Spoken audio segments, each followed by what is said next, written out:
si Basilio, anak ng isang ina na hindi man lang nagkaroon ng katahimikan sa kanyang huling hininga. Bata pa lamang ako, nakita ko na kung gaano kalupit ang mundong ito. Nakita ko na kung paano pinatay ang aking ina sa aking harapan, nasisisa nang hindi man lang siya binigyan ng hustisya. Hindi ko na rin nakita pa ang aking kapatid na si Crispin, baka siya'y patay na rin. Ngunit hindi ako nagpadala sa lungkot. Sa halip na magalit, pinilit ko mag-aral, sumikap at bumangon mula sa pagiging isang hamak na ulila.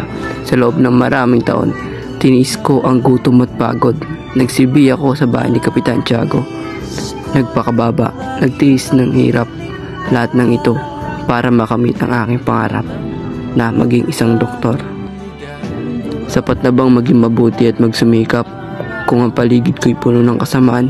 Nakita ko kung paano pahirapan ng mga praile ang ating bayan, kung paano inapi ang mahirap, kung paano tinatapakan ng tulad kong Pilipino.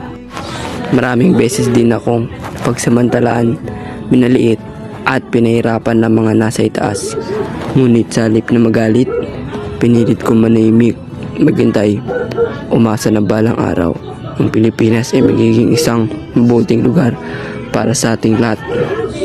Ako si Basilio, hindi mayaman, hindi makapangyarihan, ngunit may pangarap at hindi ko ito ititigil hanggat hindi ko nakakamit